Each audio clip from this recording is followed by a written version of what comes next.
and see who they're after, and it is clear that they know who they are after.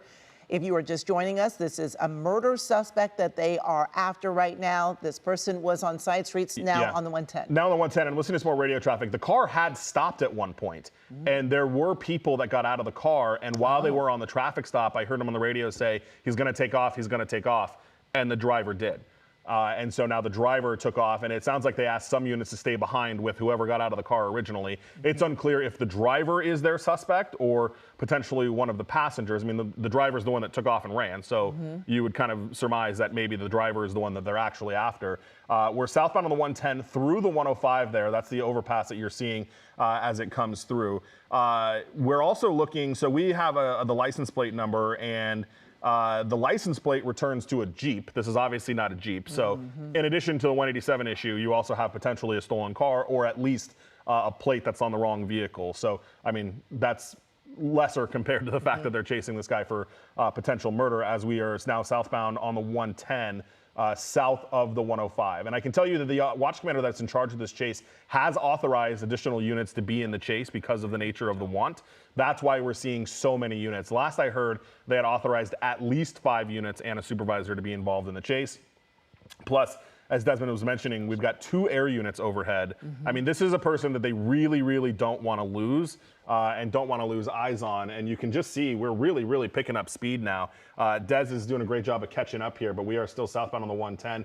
Now that we are south of the 105, we won't have to deal with the LAX airspace. So as soon as we get back overhead, which Dez is about to do, then we'll have a kind of a better shot on it. But it does make sense now, Amy. It does appear that there probably just is the driver at this point, because at some point the car was stopped.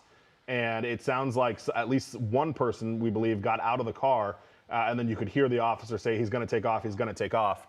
And then he did, and here's where we're at now. Exactly, and you can see there is a lot of traffic out there, but of course that fast lane there on the left has been pretty wide open. We're starting to see that driver now hitting the brakes here as things are slowing down, and they are trying to get around here. I can't see what's up ahead, but Des, you can see why things are slowing down a bit.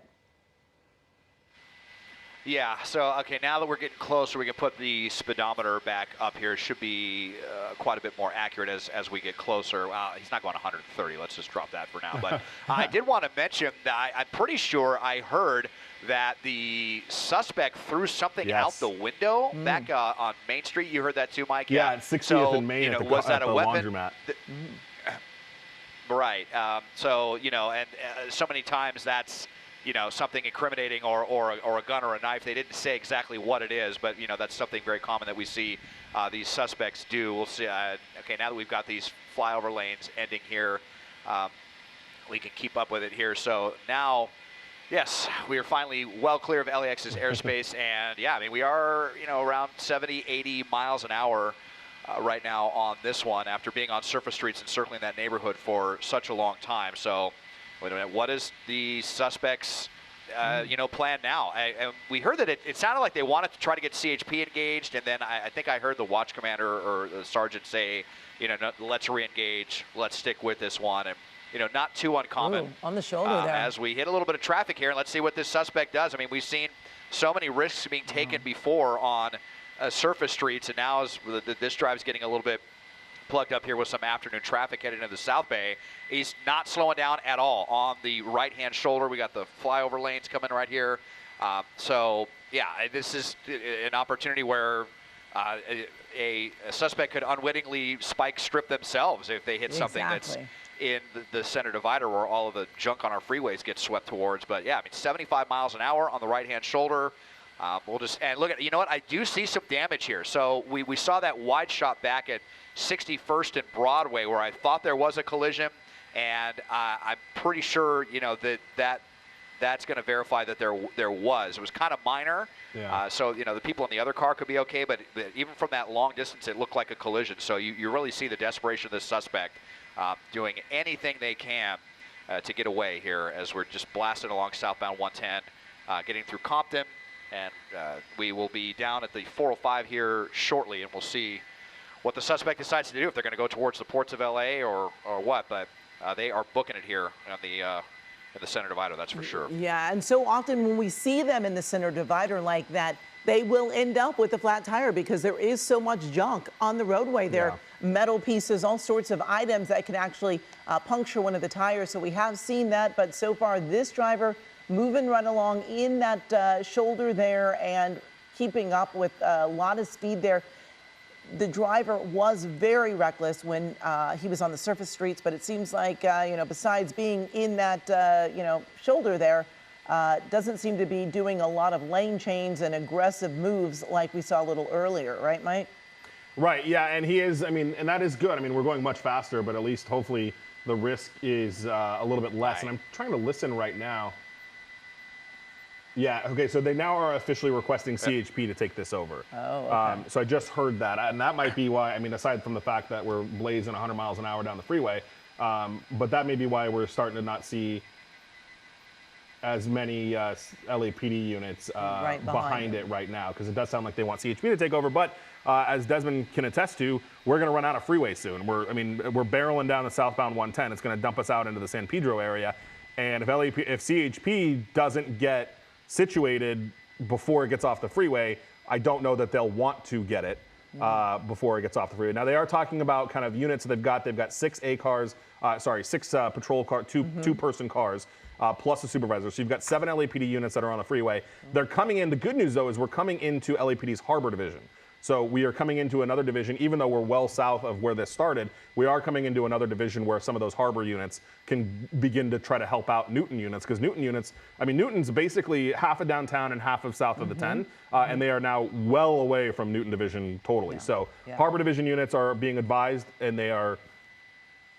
And of course, that will mean that you've got fresh drivers, you know, driving at these speeds, chasing after someone who's so reckless, takes a lot of energy. And so now you're going to have some fresh officers behind the wheel picking up this pursuit as this driver has switched lanes a little bit here and in the fast lane, and then was moving a bit. But surprisingly, Des, there's a lot more open roadway than I would expect at this time. Yeah, for sure. And I'm also just listening. There's a back and forth right now between the airship and the sergeant or the lieutenant that's in charge of the incident commander that's in charge of this chase. The airship does not want to give it to CHP. The airship says, we've got 7 units here. We've got a total pursuit package is what they call it, you know, with the 2 helicopters. CHP doesn't have anybody here, so let's not give it to them. The incident commander says if CHP gets a pursuit package in place, then we want to hand it over, but we won't do that until CHP is ready with multiple units to be able to effectively take it and chase it the way that the LAPD is. But again, we'll see what CHP wants to do because we're going to run out of the freeway here. So if we don't stay on the freeway, I don't know that CHP is going to want to take it, especially if we're still in LAPD's jurisdiction. Yeah, and we are showing our viewers right now on the right side of your screen. This is what was going on a little earlier. You can see the aggressive moves going through these intersections that were so busy. And now we are back to showing you this murder suspect who is being chased by LAPD. You can see going over 100 miles an hour at times. This has been going on since about, I'd say around 3:45, Mike. Is that when you heard about it? Yeah, 3:40. I was playing the radio back. 3:40 is when they were in a following. Then that's with the detective, and then ultimately the car stopped. We believe at least one person got out and then took off. So we've been going for, you know, almost about a half an hour. Yeah, about a half an hour. And Des, I have to say, I'm surprised that there isn't more traffic right now on this stretch of roadway. But we are about at the end of the 110. Is that right? You can see up ahead? Yeah, we're very near the end here. Going to have the option for the Vincent Thomas Bridge or forced off onto Gaffey Street, where there will almost certainly be some traffic there at the end of the freeway. Starting to see some slowing cars right here. Yeah, the section of the 110 kind of south of the 91 down towards the end of the freeway, even at rush hour, isn't typically too bad until you take it right to the end and get off at San Pedro. And look at it flying right off of the off-ramp at 70, 80 miles an hour here. And I mean, now let's see if we're making the transition here to the Vincent Thomas, or if this is going to take us off at Gaffey. I believe this is going to be the transition to the Vincent Thomas right here. So we'll see what the suspect is. Their next move is going to be, or they also have the option for Harbor Boulevard right here. But you know, that was a pretty close move where he could have easily lost control. So LAPD, there they are right there behind him as the suspect gets ready to go underneath us here. Just bear with us a second. And cutting, no, couldn't decide what to do. Yeah, kind of wanted to make a move there. Very common for these suspects to try to kind of juke the police like that. And, oh no, going to go wrong way down the off-ramp here at Harbor Boulevard. This is the first time we've seen wrong way driving like this, and here comes a semi. It's at least it's pretty wide, but this is something that CHP is not going to want. Or how's he going to get out of this one? Wow. Oh my goodness, it's like losing the bumper. Just imagine you just got off work and someone comes flying towards you the wrong direction like this. Unfortunately, that's probably going to buy the suspect a little bit of time. Well, actually, LAPD, they are doing the wrong way driving. They actually, that's pretty surprising. Yeah. But that just speaks to obviously the nature of the want here, an alleged murder suspect. So they are going to have a little bit more leeway on what they're going to do, but maybe coming into a dead end here, and we're around the ports and big trucks everywhere. Looks like there's a traffic officer.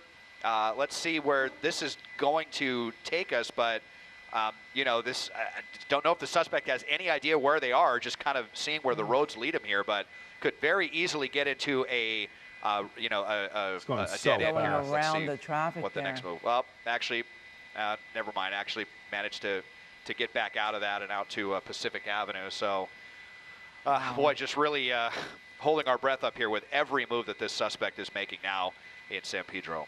And really quick, Amy. It looks like there's some damage there on the passenger rear wheel. Yeah. Is that right? Are you seeing that, Des? Yeah. The bumper there, I guess is what it is. Yeah, the rear bumper there. I'm not sure where he might have ended up slightly colliding with one of those vehicles that he squeezed between them going the wrong way. As we're kind of paralleling the 110 right now, but oh my goodness, that's just so crazy how. Okay, now we're going back northbound 110. So I mean, at least good news for everyone in San Pedro. We're not going to have any head-on collisions here, but it's just one roll of the dice after another for this suspect with the insane chances that they've been taking as we're now hurling back northbound away from the ports and back towards where this all started. And we were showing our viewers there on the right side, you could see when there was that little clip from the truck that did in fact hit that bumper. And now you can see it's just wobbling there. That was in that little turnabout there. And this is some of that wrong way driving when he came off of the off-ramp there of the freeway, which is just really remarkable. Really quick, Amy, so Des had mentioned that they thought he threw something out, and there goes the bumper. Right there. They thought he threw something out at Main and 60th at that car wash. So a unit went back out there, and underneath of a car, they found a holster, but no gun in the holster. So they were able to recover that. Obviously, they'll try to verify if it was the suspects. But so the holster is gone. Who knows where the gun that was supposed to be in the holster is, as now he's barreling back northbound on the 110, 100 miles an hour with this bumper hanging on for dear life. Well, we did see at one point, it looked like all the windows were rolled down, and that might have been around that time when it was happening, because they've been up pretty much since then. But, I mean, this is very dangerous, too. Going this fast with that bumper, it could fly off and hit another car and really cause some problems there.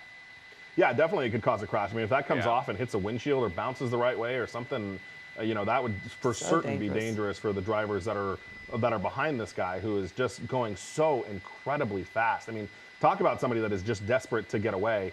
And the LAPD is not letting this go. Trying CHP again, because now we're northbound 110. So the airship's going to switch over and try to get a hold of CHP and see if CHP can come and take this over now. But we're going back the way we came really, really quickly northbound on the 110 freeway. Yeah, I'm surprised this bumper is still hanging on with the speeds that have been this high, over 100 miles an hour. It is barely hanging on there, and I just dread to see where it goes when it does eventually fly off there. I'm just amazed that it's still hanging on there. But hopefully that does keep people back a little bit from this car. But, it could be dangerous for the officers that are right behind it as well, because, they're the ones that are staying right behind on this person's tail. Again, if you are just joining us, this is the pursuit of a murder suspect that has been going on since about 3:40 this afternoon. And we've got LAPD following this black vehicle here that has been really making some aggressive turns and going on the wrong side of the road, clipped a truck, and that is why that rear bumper is now just hanging off of the car. He is back in the shoulder area, which we know has a lot of debris, a lot of things in it, and they can often flatten a tire, but we haven't seen that happen yet. We just see this bumper hanging, Des. Yeah, and I mean, look at this now, 80, 90 miles an hour with practically stopped traffic, and it's only going to get worse for the suspect as we get closer to South LA. I mean, they may have my pilot Dylan saying that traffic may be blocked up ahead. We'll see what that's about, if it's a crash or if CHP is blocking traffic. But yeah, it may actually be some kind of a CHP roadblock. Wondering about. I mean, we haven't heard about CHP getting involved in this one yet, but I mean, look at it. It's just, if he loses control, hits something and bounces into lanes, he's going to hit someone that's at a stop going 90 miles an hour right there. Okay, look at that. I think that was a spike strip attempt. I think it was, but I couldn't tell if it was successful or not. That's look at that front really interesting. Tire, so CHP. Okay, yeah, it could have either been from the shoulder or from that spike, but hopefully he got it. That was brilliant there by CHP, and hopefully going to really lessen the danger of this vehicle. But I mean, it looks like they're just going to take this until they can't take it anymore. The vehicle is finally starting to slow down a little bit. He's going to have a lot of trouble navigating the vehicle here with one less tire that is definitely deflating. So it happened so fast I couldn't tell, but amazing work there by CHP, running that brake and getting everything ready and basically forcing the suspect to go over the spike strip there. There was no opportunity for him, I don't think, to do anything but go over that spike. So, and perhaps we can rewind that and show it to our viewers maybe on the right side of the screen, because it was so fast, it was hard to almost make out what was happening. You just saw all the traffic stopped, and then there it was. So maybe we can show that to them in just a little bit. We'll try to get that set up for you so you can see it. It definitely was. I'm looking at it right now. And you know what's crazy is when you watch his driving. Oh, there's a tire. There goes the rubber. Yeah.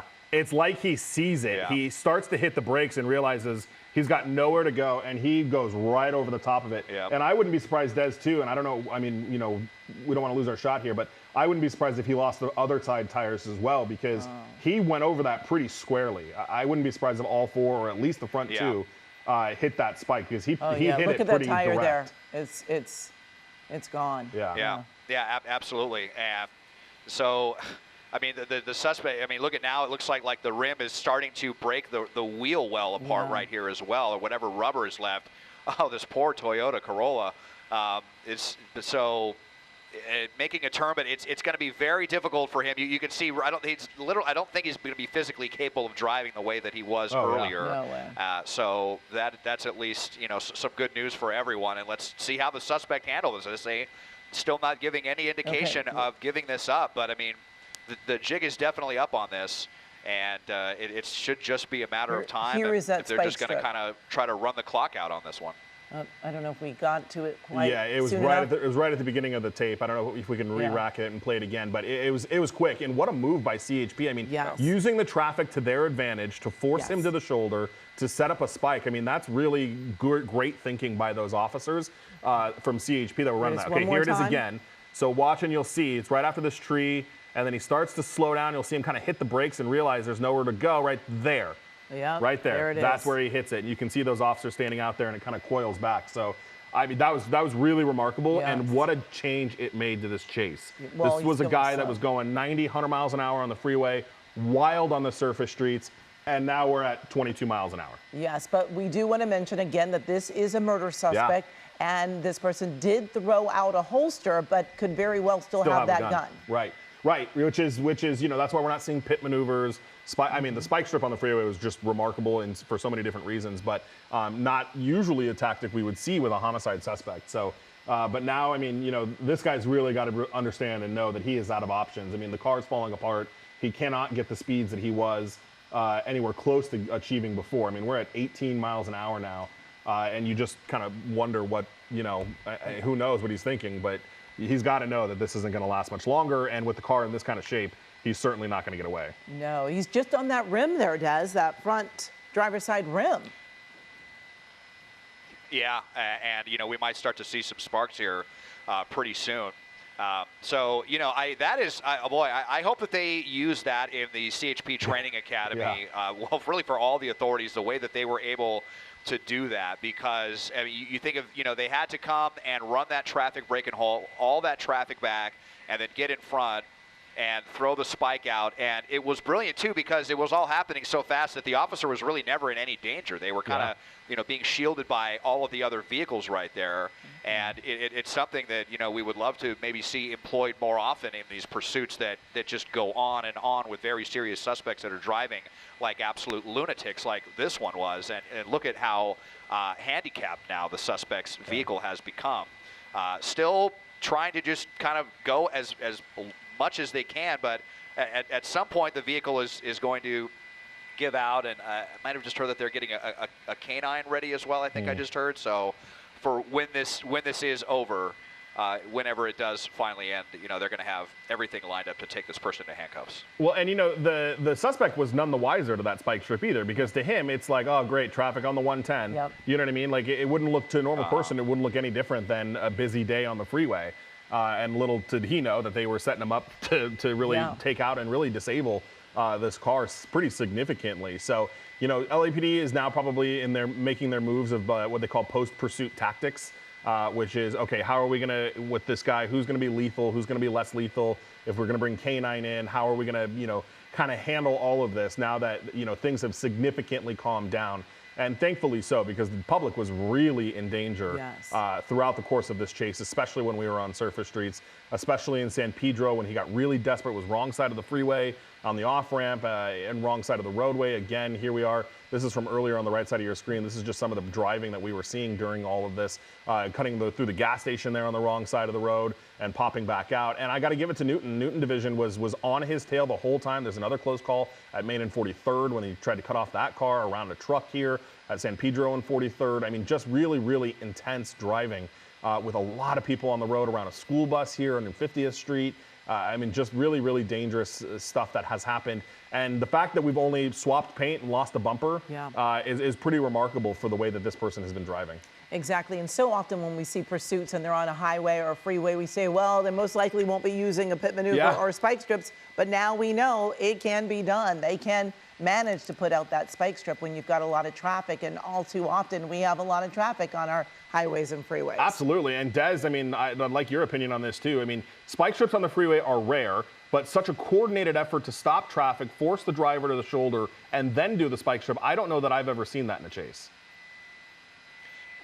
You know, one time we saw it before on the eastbound 105. It was actually a much less serious charge for that suspect. I think it was just a stolen vehicle, and there was like already some really heavy traffic, so it wasn't that difficult. But, you know, they definitely stopped full-speed traffic like they were running a traffic break to initiate that, and they ended up, you know, basically leveraging the traffic in the public's favor, in the authorities' favor, to really hamstring this suspect and force him to go over those spikes. So, you know, I mean, it may be something that we could see more often to just kind of diffuse the danger from these situations. And we haven't seen the suspect be able to get back up above 25 or 30 miles an hour since all of that happened. And I think they're kind of leery to even try to kind of turn the wheel at all. It's just kind of been sticking here to Main Street, just creeping along. But you know, at some point, if he does continue this, I mean, we still got a little ways, but of course we are headed back up to that LAX airspace. So,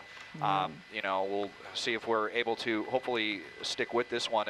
But they are just running out the clock. I don't know, maybe, you know, the writing is on the wall for the suspect, maybe on the phone, talking to some loved ones or their lawyer or what. Very common for them to just go until the vehicle can't go anymore if they know that they're, you know, about to be locked up for you know, these allegations. Then they want to just try to get the last few moments of freedom that they can get, and it kind of seems like that's the situation we're in right now. And LAPD is happy to just follow this until you know, however it's going to end, especially now that the danger to the public has been considerably subdued. But it'll be interesting, Des, to see if this person tries to get right back to that area where we saw him hanging out for a while. Perhaps maybe a chance for him to try to make a run for it, to get to a familiar area, maybe to a home, or maybe he's communicating with someone saying, hey, meet me here.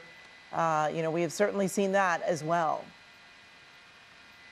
Yeah, no, absolutely. We have seen, you know, people, they go to family members' homes or friends' homes and they just get out and run in the house, and then, you know, can turn into a barricade situation. So, you know, definitely LAPD wants to avoid that. I mean, it would be preferable, I suppose, than, you know, to a pursuit, certainly to the kind of pursuit that we saw earlier. But, yeah, definitely a possibility for this to turn into something like that, or even just if the car eventually conks out, to turn into a standoff situation. We were actually on our way to another barricade situation when this one broke out. So there goes more. Another so tire. yeah, now we're definitely down 2 tires. So I think it's going to be both driver's side that are down, just riding on the rims now.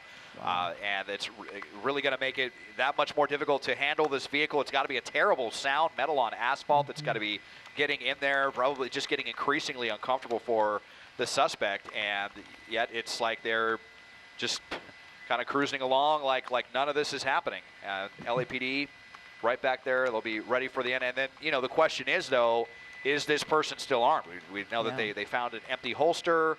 Again, this is an alleged murder suspect, so I would have to imagine that they are assuming that this person is armed and dangerous. So that will be another aspect to this, is how's the suspect going to act when this does end? But does that mean then, Mike, that they won't attempt a pit maneuver? Yes, it has actually been denied. So they discussed it, they talked about it, and the pit maneuver was denied because of the want, because of the potential that he's armed. And when CHP had it, or was involved in it, they did advise their officers that there is a possibility that this person is armed.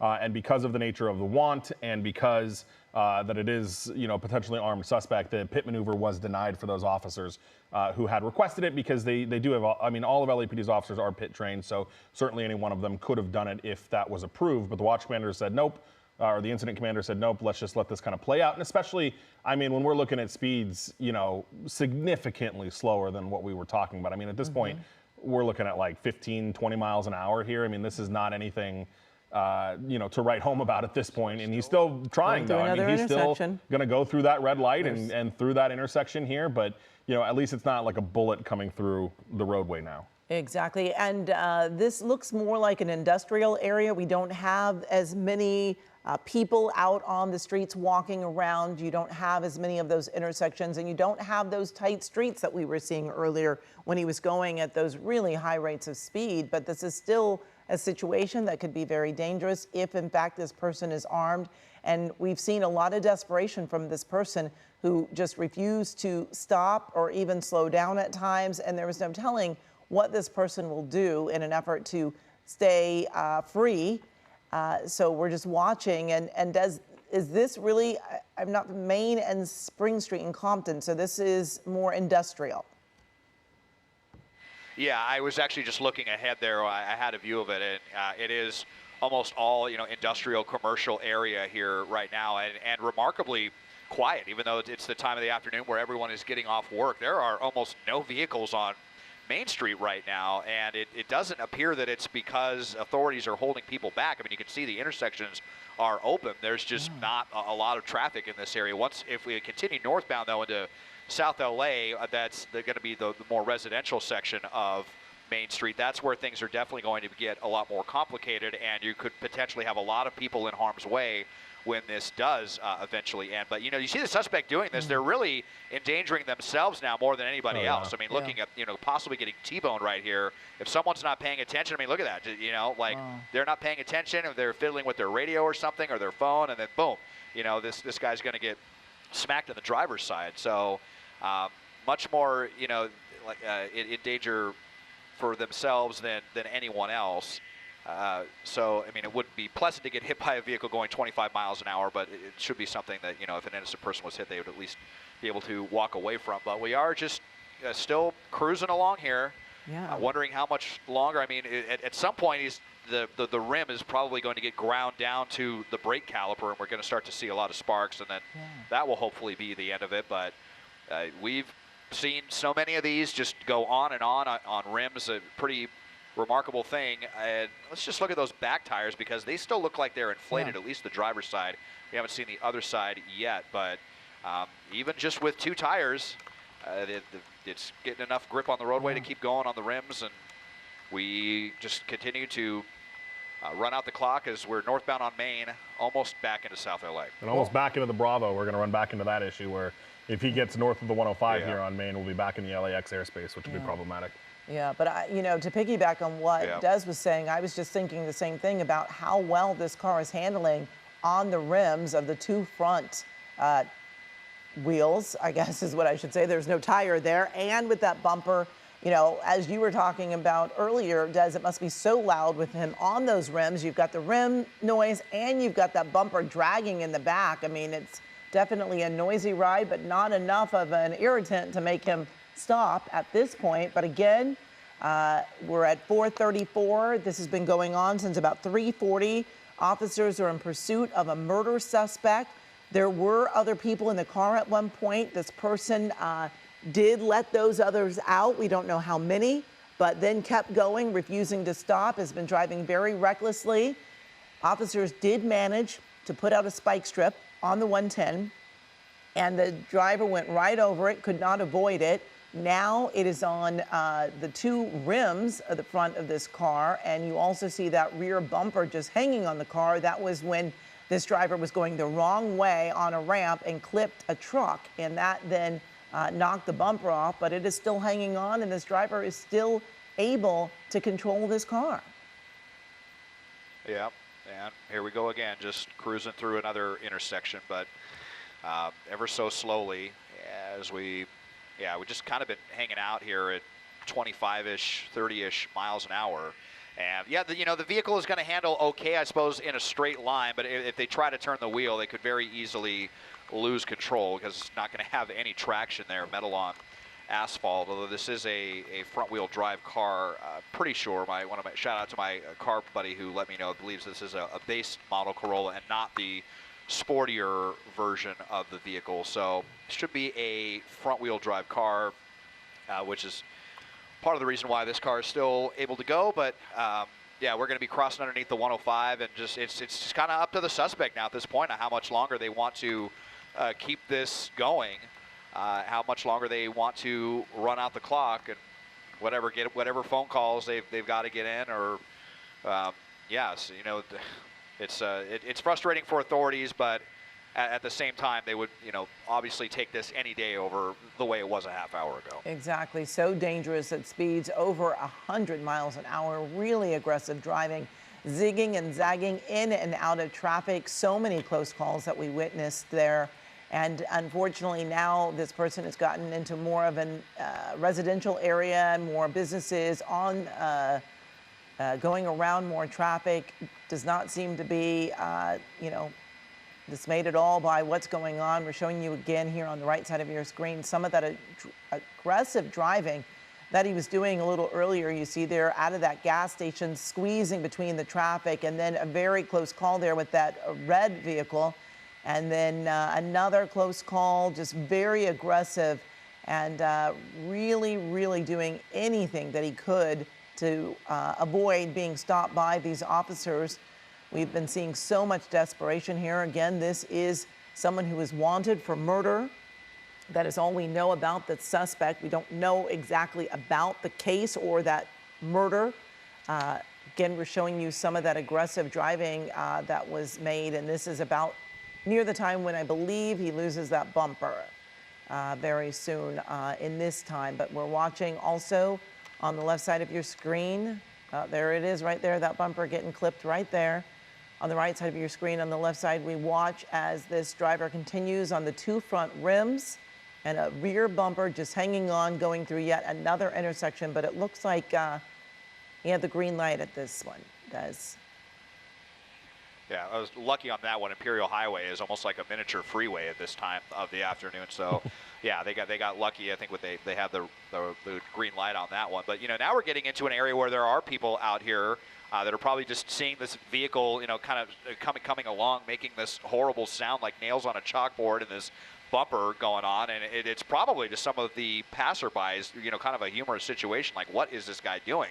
But without realizing that this is actually potentially a very serious suspect here who could be armed and dangerous. So kind of an interesting juxtaposition here, but this is going to start to attract attention to people that live in the area. You can see lots of apartment buildings and and stuff, and it's just going to get busier here as we get closer to downtown LA, and the vehicle's still not really showing any signs of giving up, still just chugging along on the rims with just the rear tires right now.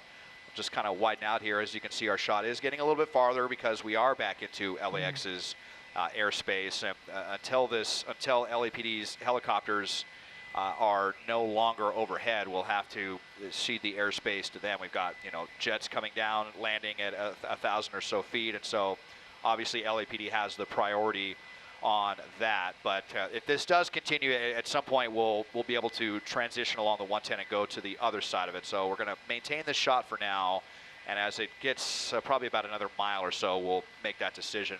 And it seems like this just kind of the MO of the suspect is just to keep the wheel straight, 30 miles an hour, northbound on Main Street. I mean, we've been on almost, like the entirety of Main Street here from almost from the South Bay up now into South LA as we cross 104th Street. Yep, and he is heading back into the same area that he was in a little earlier. If you're just joining us, wondering why authorities are not attempting a pit maneuver with the slow speed that's going on, it is because this person may in fact be armed. We do know that a little earlier the suspect did throw at least a gun holster out of a window, but it did not appear that a gun was also thrown out of the window. So this person may in fact be armed with a gun. It is a murder suspect, and so because of that reason, you see people out, somebody chasing.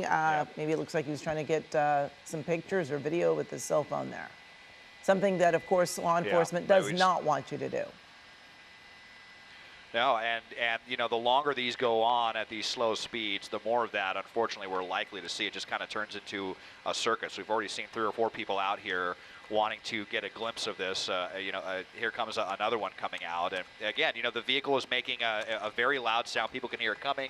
They can hear the helicopters overhead. It's been going on long enough that this is, probably all over social media, and people are talking about it. And you've got the bumper hanging off of the back, and, people, like I said, probably think this is an amusing situation to them, but certainly not for the authorities. This is just your run-of-the-mill stolen vehicle suspect or something. We're talking as serious as it gets, but just continuing. So we're gonna keep this shot for a little bit longer and then make our transition to the other side, and as the suspect just is content to keep the wheel straight here, 92nd Street and beyond.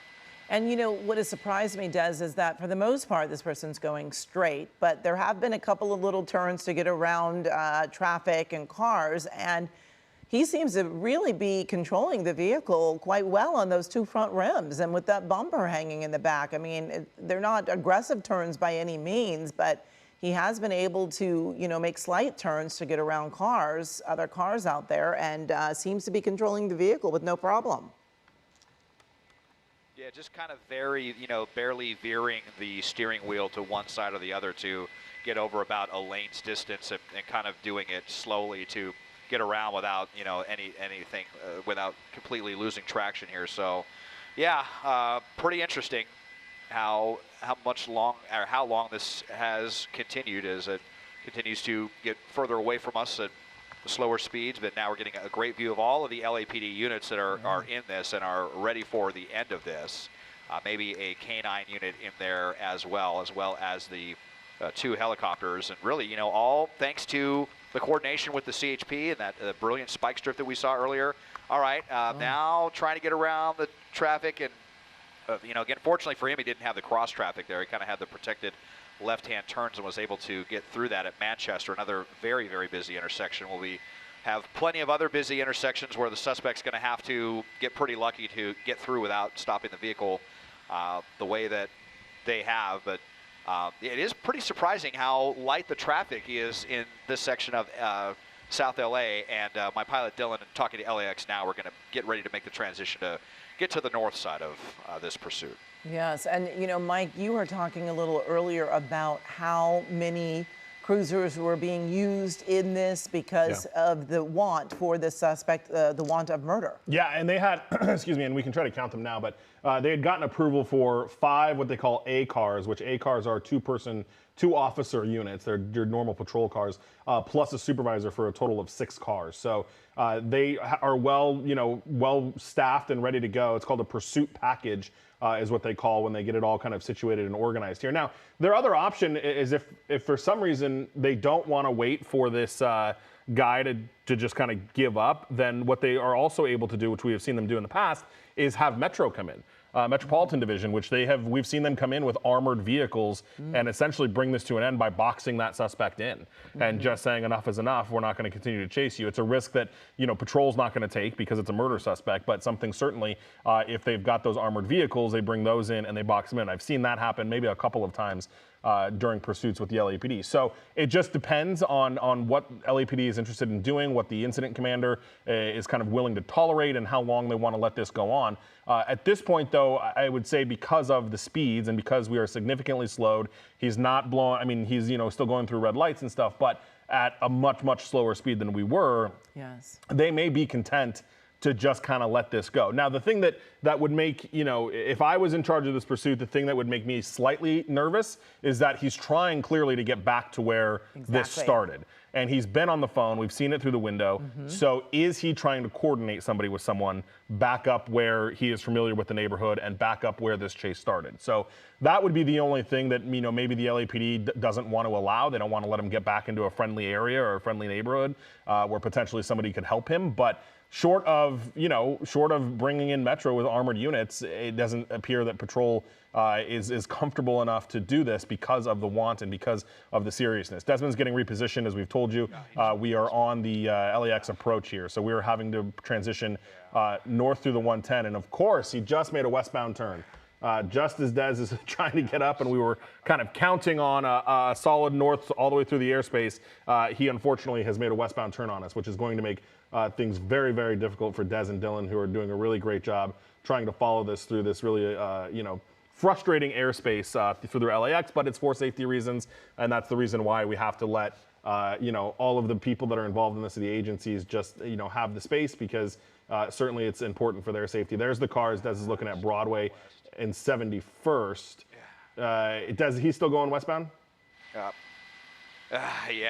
sorry. You get a great view of our microwave bubble right there, kind of unavoidable. But he was still going westbound here, and it's like the suspect is trying to aggravate everyone in this situation. Just like if you're gonna go down in a blaze of annoyance is kind of how it's seeming right here. So give us a second here to see if we can. You got him right there, going under the 110 right there, Des. Yeah. Yep. Yep. Which is amazing with Yes. rims. Getting on the freeway. Is he getting on the freeway, or is that just a parallel? That's just parallel. Well, I think he'll have the option to up here. Yeah. Let's see. I'm like doubled in right now, digitally and optically here. Trying to follow this one from a couple of miles away. I mean, it would be beneficial for us if he did get back on the freeway. I don't know. Maybe there could be another opportunity for another, brilliant CHP spike strip if they do that. I mean, the 110, this section is very congested right now. Let's see what they're going to do. I was surprised that they were even able to successfully turn the wheel of the vehicle there without much issue. And barring a last-second juke, it looks like they are going to be going back south 110. So, yeah, we thought maybe they were coming back into the area where it started. Maybe it was going to meet up with a friend potentially, but now it just seems kind of aimless. And just keeping this going as long as possible as we're getting back on the freeway. So I'm sure LAX is just thrilled with us at the moment here as we get ready to make the transition back southbound again.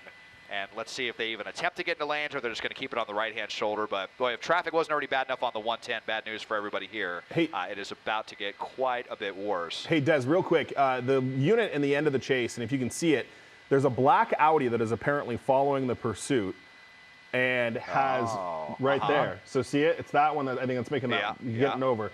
The unit has said, and that unit's going to try to cut him off. The unit back there has said he's gone through a couple of red lights to try to keep up with them. So LAPD is now concerned about that person too, if that's a friendly. And here we are getting back off the freeway. What is this, 82nd Street?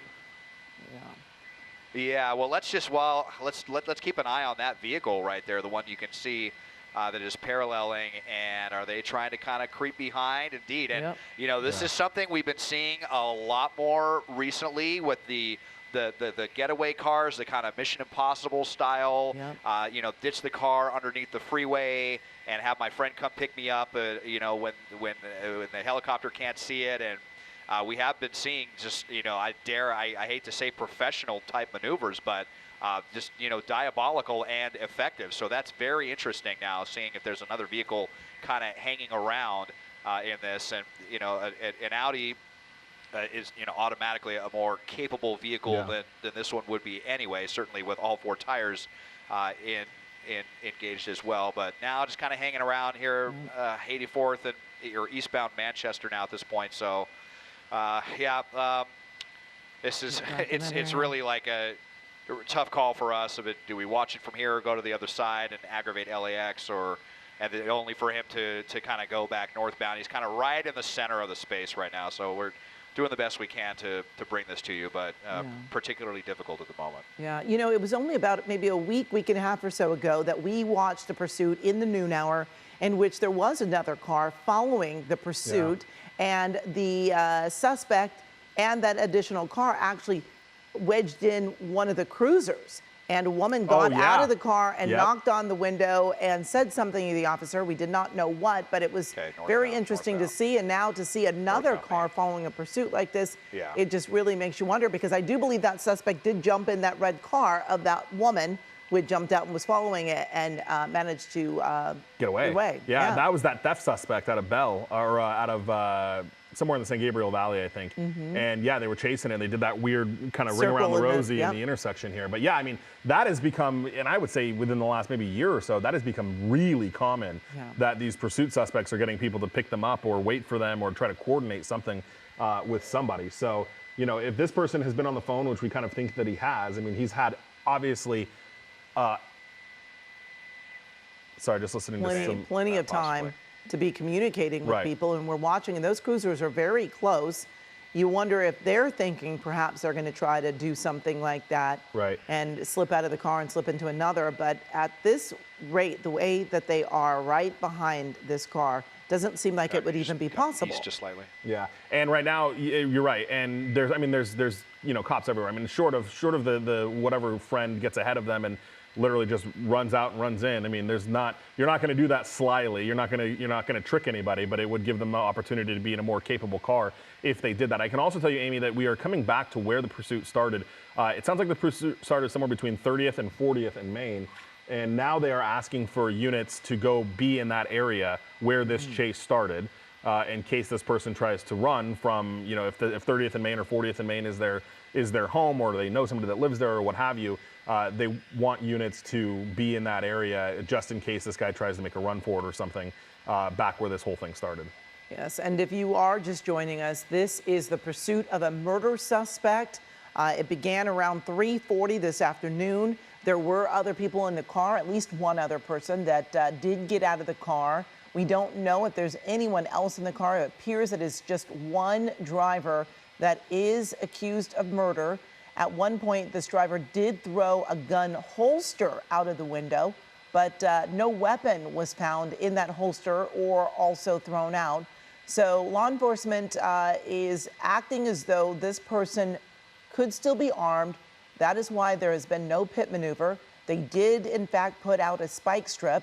The car did go right over that spike strip on the 110 freeway. 2 tires flattened this driver now just on the rims. They're in the area now of LAX, which makes it a little harder for SkyCal to get close to it, but that is what you are watching on the left side of your screen. What we're showing you on the right side of the screen is what was happening a little earlier. And Amy, I'm just listening to the radio here, and it does sound like that Audi that was trailing that back unit has disappeared. They don't know where it went, but it's not back there anymore. So, you know, those officers, there's so much going on, right? You've got to be with the chase. You've got to pay attention to what the suspect's doing. You've got to drive, but then you've also got to be observant of your surroundings. And that officer in the back was able to notice that Audi was, you know, following them and even going through some red lights to make sure they could be able to keep up as we make now another northbound turn on San Pedro. Barely able to navigate that, Des. And that really goes to show the lack of control when you lose those tires. Yeah, absolutely. Nearly bumped into that that delivery truck right there, but was barely able to dodge it. Kind of zigzagging around. So off of San Pedro and they're on 71st Street right now, despite what the map tracker tells you there, just because we're kind of zoomed in right here.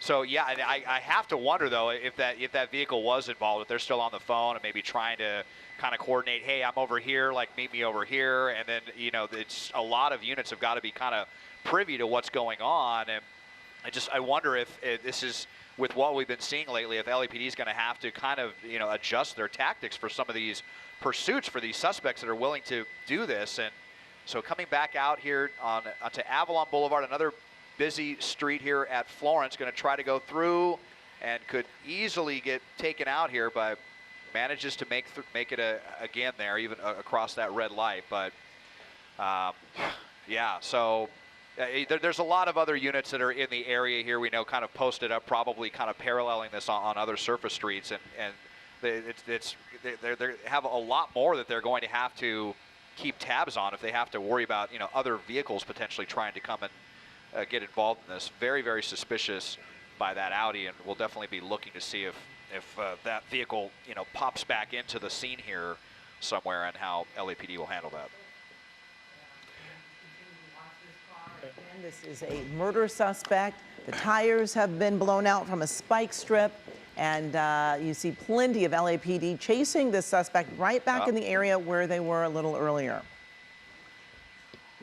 I just heard him say black Audi is now, look, I think that's the vehicle right there. They just said the black Audi is now following. And Des, they're actually talking about all three of those cars. They're also talking about that red Tesla that's back there as well, saying that all three of those cars have been following it. That white Mercedes, I did see that on the freeway as well. So, I mean, is this person just getting kind of a gaggle of friends together as they, kind of run from law enforcement? It's unclear. I mean, you've got seven LAPD units that are actively in pursuit, and then you've got additional units that are behind it. I mean, to try to make a swap when you've got no front tires and you're going at almost no miles an hour, I mean, that it would have to be a very difficult swap to do. I mean, certainly you wouldn't do it under the cover of an overpass or something like that. They'd obviously would see it happen, but it's just, are they willing to take that risk, see it happen, and then get in a much more capable car and try to run? It's hard to tell exactly what the thought process is behind all of this as we continue to head. We're southbound on Avalon now, right, Des?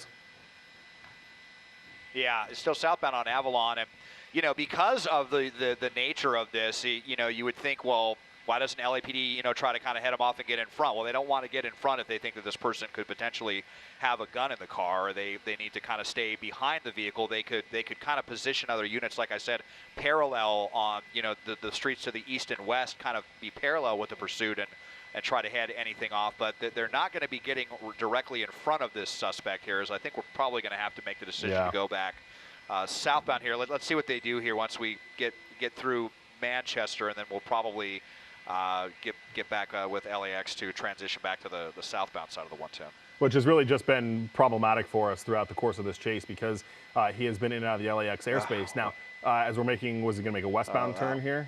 Wow. I can't tell. I think he just wants to go straight. You can see Manchester super, super busy right now, but he was able to get everyone to stop, but could have easily gotten T-boned at 40 or so miles an hour. So, all right, I think we'll give us a second here. We're going to kind of do the do-si-do back to the southbound 110 over to the 105 to try to get a better shot of this one. Yeah, and as we approach the 5 o'clock hour, this pursuit of a murder suspect has been going on for more than an hour now. Started about 3:40 this afternoon, and now the LAPD is still trying to get this person to stop, still trying to take them into custody, and not having a very easy time doing it. Now, we did see a very aggressive spike strip maneuver on the 110 freeway. It was the 110 northbound that CHP was able to stop traffic essentially and force the driver onto the shoulder. And when he was on the shoulder, CHP set up that very strategic spike strip, and that caused the two front tires of this car to go out. And we are continuing to follow this as we begin KCAL News at 5. And okay, we're still watching this. Desmond is working his way down the southbound 110 freeway here to get on the other side of the airspace, so forgive the shot. I can tell you that the LAPD is still with him. They are still trying to make this come to an end. They are very far south now. So Desmond is essentially by USC, and this guy is down back by the 105, which is where he has been before. So we're continuing to watch this here on KCAL News. We're ending at the 4 o'clock hour, beginning KCAL News at 5 o'clock. And we would like to welcome our CBS 2 viewers on Channel 2 to a pursuit of a murder suspect that has been going on since about 3:40 this afternoon. It's been incredibly wild to see. LAPD in pursuit of a murder suspect. And if you've been listening to Mike Rogers over on KCAL, then you know that this suspect is a murder suspect. Possibly armed. We know he threw something out of the car. It could have been a holster. Don't know if the gun was in the holster. But they also deployed a spike strip, very unusual, the CHP did, on the northbound 110 freeway. And as you can see, well, we've got, you know, our picture is pretty interrupted right now because now it's in LAX airspace. However, the bumper was hanging off this car for most of this pursuit. And the tire is completely off the car, right, Mike? Yeah, two front tires are both off the car. Isn't that unusual? I mean, we have seen cars go for a while, but for this, that spike strip and the tires came off quite some time ago. It did, and I think, not that I ever want to give the suspect credit, but he has been driving straight and slow the whole time. And so I think because of, you know, he knows how this is all going down, he has not really made, I mean, he's starting to get a little bit more comfortable and he's making U-turns and kind of some left and right turns, but speeds have been around 20 or so miles an hour. Right side of your screen is video from earlier, Grand and off the freeway there when he was going around some of that traffic. But he knows that if he rides this car too hard, he's going to lose control over it. So, but because I think it was because he was going so fast when he hit the spikes. I mean, he was going like 85 miles an hour when he hit the spikes. He got the front two tires, but when the car hit the spikes kind of flew into the air a little bit and didn't get a chance to hit the back two tires. So that's kind of how he's still able to maneuver right now. Now we know, did he get in an accident? I mean, the spike strips, that didn't cause the bumper to come off, did it? No, he went wrong way off of the freeway down near, I think, Harry Bridges down in Long Beach, almost to the terminals, the Port of LA area. Yeah, San right Pedro. here, yeah, so you're the right side of your screen. So watch this. So he goes wrong way on the off-ramp to get off, technically, what's the 47 here. And then he starts to run into this traffic with those big rigs. And then as he's coming down, there's traffic that he just can't avoid right here. And so right in that area, and you'll see it right there. So that's where he starts to lose the bumper. It just barely peels off on the side, and then throughout the course of the chase, it started to become loose, more loose, and then now it's just hanging on off the back throughout the chase here. And I'm surprised, and I didn't even check, is Desmond's getting eyes on it? Yeah, it's still back there. So Des, we're now southbound Avalon. We've been kind of in this area before already.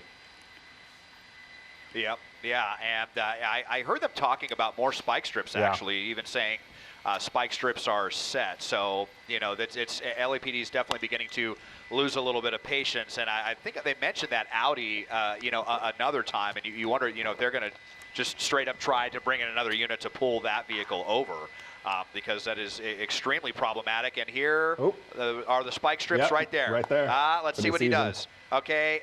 He's able to get by it. Just he hit the curb there, though. Yeah, but it was able to get it. Just amazing how much this suspect continues to be able to maneuver the vehicle there. Unsuccessful spike strip there. Unfortunately, it was kind of wise to it. The officer just didn't really have any place to hide there when he tried to kind of drag it in place. And, you know, it was a good attempt, but just not successful there. But, you know, just continuing, and I think that they're probably going to try to want to do that again at some point if they get another opportunity. You know, can we talk about guys? You know, oftentimes we mention, well, they can't do a spike strip pit maneuver because it's too dangerous because this person could possibly be armed. They normally don't do it on a freeway, but they did it this time, and now they've done it twice. Yeah. So what does that tell you? Yeah, I mean, so two things. They have approved the spike strips. Spike strips, you know, it's still, the officer is still in the path of the suspect, but they're able to get cover, right? You can get behind a car and toss a spike out. That's what we saw in this last one. That's what we saw with CHP.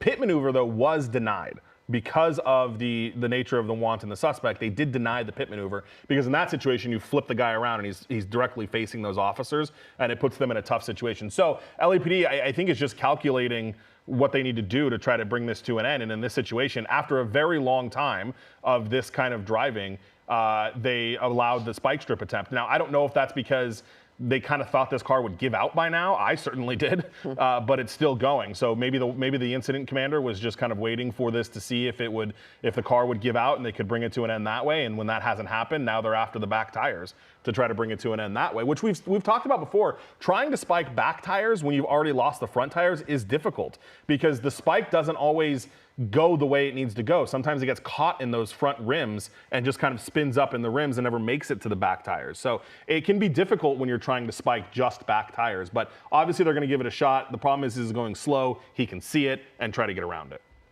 Well, I have to just admire the strength of the Toyota. Yeah. That it's withstood all of this for so long. The bumper's hanging off of it there. The 2 front tires are gone, and he just keeps going. Yeah, and in the 3 and 4 o'clock hours when we were doing this, I mean, he was going like upwards of 100 miles an hour on the freeway. He was going incredibly fast on surface streets. I mean, this guy has really driven this car into the ground, and it is still putting up a pretty decent fight for what's happened to it. And it's really remarkable that he hasn't hurt anybody throughout the course of this. And I just want to bring back for our viewers that are just joining us here at 5 o'clock. So this started as a following. A detective was following this car. We heard that come out on the radio. 4 King 223 was in a following of it. The car did stop at one point, and it sounds like at least one person, we're not sure if more, but it sounds like at least one person may have gotten out of the car when it stopped, because you can hear on the radio, he's going to take off, he's going to take off. And then he does take off, and then that's when the officers began chasing him. So it sounds like this is obviously somebody that they know. It's obviously somebody that they've wanted. Detectives potentially were surveilling this person or figured out where he was and attempted to take him into custody, and it didn't go well, and here we are. And now, I mean, he's been in residential areas, not just industrial or warehouses, which also presents another problem because I know at one point you all showed pictures of people, coming out on the street, and they had their phones out, of course, taking pictures. Did we think at one point that he was making contact with somebody on the ground? It kind of looked like he was on the phone at some point, and certainly we have heard LAPD be concerned about cars that are following the pursuit. Most notably the Audi that they said is back there. They said there was an Audi following it that has run some red lights to try to keep up with them. We've also heard them reference a Tesla and a Mercedes, which we did see back there as well. So it's who knows if it's people that know him, if it's just people that, this has become a spectacle and they want to follow the chase. But LAPD is certainly aware of the fact that there was at least 1 to 2, 3 cars that were tailing this chase throughout the course of it. One of them that was, so concerned to the point where they were, making note that this Audi was so close behind them. Aside from going to San Pedro, have they primarily stayed in this area that we're seeing? Northbound 110, and at one point did he go southbound? Yeah, so this actually started just south of downtown at 40th and Main. So that's almost near kind of the, just west of, east of USC, east of the 110. And then he kind of shot south. That's when he went down the 110. He made it all the way down to the 110 and then got off in San Pedro, turned back, got on the 110, and that's when he hit the spike. Then he gets off, then he goes northbound Main forever. We thought he was going back to where this started because he got really close to it. I think he got up to like 60th Street in Main, and then he started to make some turns, and now we're coming back, and now we're south of the 105. So to answer to your question, yes and no. We have been here before, but he is making a lot of kind of north-south distance. We just saw a couple pedestrians, including a kid there, just as a reminder of how dangerous this is. A school bus there stopped, and more pedestrians out there. I can't tell if they have their cell phones or if they're just kind of watching it or just out there. But I mean, there are a lot of people out on the streets. Yeah, and now we're going, I think we crossed over the 105, so now we're back to being LAX's problem. As we go north, that's why Dez's shot is starting to get far. Oh, spike. More spike strips. But he sees it. Another spike attempt, but he was able to dodge that one as well. He maneuvered that again? Unfortunately. Yeah, I mean, yeah, I do kind of wonder, Mike, what you were talking about earlier at some point, if LAPD is just going to get fed up and want to bring out like a Bearcat and just kind of shove this person, into a wall or something like that. We have seen it. Yeah, and it's bad news out here with a lot of people for a suspect like this, and it seems like the suspect isn't going to be giving up anytime soon. And then you're talking about other vehicles potentially trying to cooperate, maybe potentially trying to pick this person up. So, at what point do they call Metro and just come out with, and really get serious about this? to bring this to an end and make sure that the suspect doesn't get away. They've got to be thinking about it at this point. And you know what? If they were thinking about it, Desmond, they probably would have called for it by now, or they will, because as you have pointed out before, they don't just show up right away. It takes a minute, right? Yeah, it takes a minute. The Metropolitan Division, whoever, whatever platoon they would deploy out here would have to, they'd meet, they'd coordinate, they'd come up with a plan, and then they'd have to respond out. Now, I haven't necessarily heard that be requested. That's not something that would always come out on the radio, though. That could be the watch commander at the station coordinating with the incident commander, coordinating with Metro. So we'll see if that's a route they want to go. But if they don't want to do the pit, spikes are unsuccessful so far, the two that they have tried, I mean, your next option would be to bring out armored vehicles, and we have seen that before. I've only seen it a couple of times, but I've seen it before. Well, they'll bring it out, and those armored vehicles will just box them in and be done. Especially when we are at such slow speeds, it wouldn't be that big of a feat for armored vehicles to come in and make that happen. Well, one thing we know, they won't be getting back on the freeway. Yeah, well, they did though. I mean, it was for like one exit with 2 tires. Yeah. Oh my. And it was only, I think it was southbound on the 110, and I think they were on and off in one exit. It was, which was. What was that? Was that another spike? I couldn't tell. I couldn't tell if that was or not, but okay. I think he actually lost the wheel now, so we might be on the brake caliper now, and they're really going to have trouble. You can tell the suspect is really having a lot of difficulty even keeping the vehicle straight at this point. I actually heard them say we're going to keep trying with the spikes, but maybe they won't even have to now. The rim, I think, finally gave out, and he may only be on 3 wheels possibly at this point, but making another turn here off of Manchester and Main onto 85th Street, and we'll try to kind of parallel west and see if we can get a shot. But boy, it feels like the suspect is doing this on purpose too, just trying to stay in this airspace where it makes it difficult for helicopters to see. He's got less eyes from the sky. Maybe he thinking he can get lucky if the LAX has to divert one of the helicopters or something like that. Certainly making it more difficult for us. So.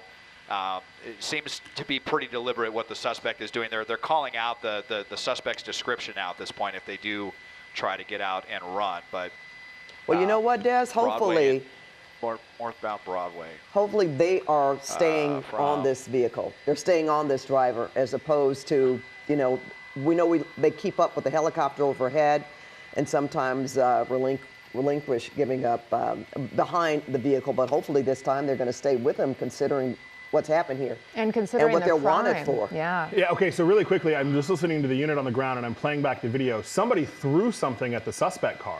So that's what we saw back at Main and 88. There was somebody, and if we can get the video, right there, yeah, you're looking at it. Oh, okay. So if we re-rack that one more time, you'll see this black object come out into the street, and that suspect looks like it hits him in the front. I don't know what it was, if it was a trash can or what, right there. Oh, yes. See it? Yeah. Yes. So they said that, somebody threw that out at the car, and you see it laying in the street there. So I don't know who that was, if that's just some, citizen that's over it too, and just trying to bring it to an end. But, that was interesting. Good point, because they did swerve quite a bit. I mean, sharply also. Right, and that's why I thought maybe it was a spike at first, because you see that unit right there on the corner. Yeah. So I wasn't sure if that unit had a spike, but now one of the units is saying that somebody actually threw something out in an attempt to hit that vehicle. So Desmond, are we still, can you find him? Are we having he just made a westbound turn here off of Broadway. He's going to be coming back over here to there he is. Near the right near the 110 and see if they're going to go. Yeah, okay, so he's going underneath the 110 right now. But yeah, I mean, so now you have other people, bystanders actively getting involved in this pursuit. We've seen that before. I can remember where one time where a suspect just came and started pounding on the window of someone that they believed was armed with a gun, and it's just another variable that LAPD doesn't want to have to deal with. So, the longer this goes on, the more of a circus it becomes like that, and people putting themselves in harm's way and, potentially complicating things for the police. And, you'd love to just see some Bearcats come in and end this really quickly. But last I heard them say is they're still going to continue with the spike strips, is making another turn and coming back southbound here now on Figueroa. it's been, Figueroa, Broadway, Main Street, Avalon, most of just been kind of going primarily north-south with a little bit of east-west, but like 90% of what the suspect's been doing has just been north-south through South LA and the Harbor Freeway, and primarily around LAX's airspace. And how much longer can this suspect continue, and how many more people are going to try to get involved in this as well? It's a lot for LAPD to think about. Yeah, and speaking of people getting involved, we also had at least one and possibly several other vehicles also getting involved in the pursuit, following the pursuit. Is there any word on those vehicles? Sorry, okay. I thought I heard him say all four tires are out. I think you're. Oh, no, they're clarifying now, only the front 2 tires. It sounded like somebody said all 4, and then the dispatcher asked for clarification. They said no, just the front 2. Man, that would have been great if they had gotten all 4 out. Westbound. Then you would have to, go ahead, Desmond. No, I know Rudabeh had asked me a question, but I was listening to that radio traffic there. Yeah, sorry about that. I want to let you focus on the pursuit and what the police are saying and how they're talking to each other. But I was just wondering, we were talking about the public, members of the public getting involved in this pursuit and complicating things for police. And I know at one point there was at least one other vehicle who was getting involved by following the pursuit. And I just wondered if we had heard anything about that. I think there was a Mercedes and a Tesla maybe. And an Audi. An Audi. An Audi, right? And an Audi. And the Audi was really the most concerning one that got the tactical flight officer's attention and queued that up to the ground units. I might have heard a line that they were trying to stop that Audi, but it was something that was said briefly a minute ago, and coming back eastbound here. So just, boy, coming back. Wait, now they just said he's coming back around. Yeah, so it just kind of did a U-turn there. It's just amazing that the vehicle is even able to do that. Not sure how this vehicle is still running at this point, but that's that kind of legendary Toyota reliability, I suppose, at this point. We'll see if we can move just a little farther to the west, because now not only are we dealing with LAX, but we're also on Hawthorne Airport's kind of on their approach pattern as well. So we're really aggravating 2 busy airspaces right here. Fortunately, it doesn't seem that Hawthorne is super busy at the moment. So southbound on Hoover coming back towards us here, but just what is the plan here with this suspect? We've just been going on for so long, and he's just going to take it until he runs out of gas, or the vehicle waves the white flag on this, it seems. Yeah, because of I guess the distance too, Des, we're not able to see if officers are assembled to possibly lay another spike strip. They may have another one here planned. I mean, it certainly seems like they're going to have a lot of opportunities to do it, and we're right by a school right here. With the kids. Now they're all getting a view of what's going on, but. And you saw too how long the line is of the spike strip. So even though they're concerned about the suspect possibly having a gun. Oh, I think I just heard Mike. I heard him just say that Metro was approved. Oh, good. So so we may finally see the Bearcats come in and bring these shenanigans to an end, which would be really great but that's going to take some time. Right. That was just another person coming to get involved, but Maybe they'll have another spike strip set up somewhere, but we did just hear, they're calling in for the cavalry to finally bring this nonsense to an end. Can you just imagine living in the neighborhood and you're hearing that doggone bumper being dragged on the concrete? It's got to be loud, besides all the police presence there as well. This is... what do we think was really going to happen here? There. Yeah, well, he's still going. Yeah, almost hit that Honda SUV. That was really close the way he made that turn, and just obviously so much difficulty keeping up with this. So here we go. Here comes some more. They got multiple spike strips out here now. Whoa, they are getting right up on the wow. suspect. That's two spikes there. I don't think it was successful. Unfortunately, he made that turn, but they're directly getting into harm's way, and chasing him really into the see street. how tired of this LAPD is getting. Yeah, right in the middle of the street, right up there on that suspect. That was quite a calculated risk, and look at this. Still, we're not able to successfully do it there. Oh, Yeah, kinda looked like maybe. it. I mean, Look at that. Yeah, but start to get like a little bit of vigilanteism here. We saw that person come and throw a trash can or something at the suspect, and yep, these are the kinds of things we see as these crazy pursuits continue here. The bumper going is underneath the taking 110 again, coming back to Broadway. a shellacking. Yeah. I mean, part of the bumper is still on the vehicle, which is amazing to me. How is it that possible? almost looked like they were throwing that spike strip at the car. You know, like, Yeah, wanting I to mean- get it on the ground, but just throw the doggone thing. Yeah. Oh, and it worked. It sounds like it worked. We're getting word that they had it a is- successful spike. Oh, really? Okay. So they may have gotten. Okay. I'm wondering if it's Nice. that left rear, Des. It looked like. Yeah, Something's hanging potentially. off of it. Yeah, so that's good. I mean, If it they makes another Besides the turn, we'll bumper. see if we. yeah. Yeah, I mean, at some point there's not going to be any rubber left to maneuver this vehicle, and I'm not sure that we've ever seen a vehicle on 4 rims before, but could end up being a situation like that. And how are they still able to steer this vehicle? How is that bumper still hanging on as well? Right. It's detached to just one little thread. It must be just like one pin that is holding that in place here. Back onto Broadway, making another turn, and just give up already. I mean, dude, it is over. It is really over at this point, and but we may end up having to bring in those armored vehicles, like we said, if this continues. Supposedly they're being dispatched, but if they're coming from downtown, it's going to take them some time to get through traffic and through rush hour traffic for them to catch up in this area. So I wouldn't imagine they're going to be here in 5 minutes or anything like that. And they are en route. We did hear that. We did hear that they were dispatched en route. Is that a different crime scene with crime tape right there?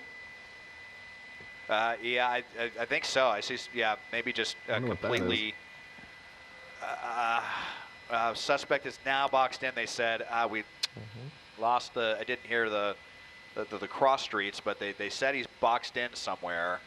Dang it. I'll try to find it here. I haven't heard them call out any streets, and we're looking from 2 miles away. It's just, oh boy, got units going code 3 here. Maybe it came up to this area. We'll try to reacquire it for you, but I did just hear him say that the suspect's boxed in, so maybe they made a wrong turn somewhere. Yeah, you could tell he was driving at much slower speeds, obviously, with the condition of the car and the condition of the wheels or the lack of wheels. And throughout the pursuit, which has been going on for a very long time, it started, I think, at 3:40, had a pretty good control of the car until just pretty recently, when you could tell he was losing control of the car, swerving a little bit, making those turns a little bit more difficult, and going at slower speeds with all of these law enforcement vehicles behind him, but just not giving up. Even after being what we suspect was a trash can thrown at the vehicle. That was pretty big, whatever that was. That And was the about spike strip. 15 minutes ago. And now, they've definitely, we see more, Move west maybe a little bit. more vehicles moving in, Yeah. sort of setting up a perimeter. Yeah. And pretty wild if that it was was another over crime by this scene. unit, which, that's right about where we think the suspect is, 92nd and Main, right? Maybe by this laundromat right here. And you see units congregating and closing off traffic right here, but it's just can't get a clear shot with from a couple of miles away here, unfortunately. We'll see if we can climb a little bit. My pilot Dylan, just shout out to him, doing an incredible job dealing with LAX and all of this. But now we're at a stop a couple of miles away and somewhere here off of 92nd and Main. But they did say that the suspect was boxed in. Okay, well. Meaning they can't really go anywhere. And then are we talking about a possible standoff situation, Des, where they're just sitting there? Yeah, and they're trying to clear all these people out. You can see, I mean, a lot of people that unwittingly just kind of got, involved in all this. Mike said something about a white tow truck, but Yeah, Des, I see think that if you truck go right just to the there. left of the laundromat, and if you peer right between, let's see, yeah, right there. Okay, so there's the tow truck, there it is. and it's going to be right around the corner. So it's going to be just to the Okay, left of that tow truck. If over you here guys by can Yeah, I don't know if you guys can slide any more east, but it's, yeah, Okay. see right there. Yeah.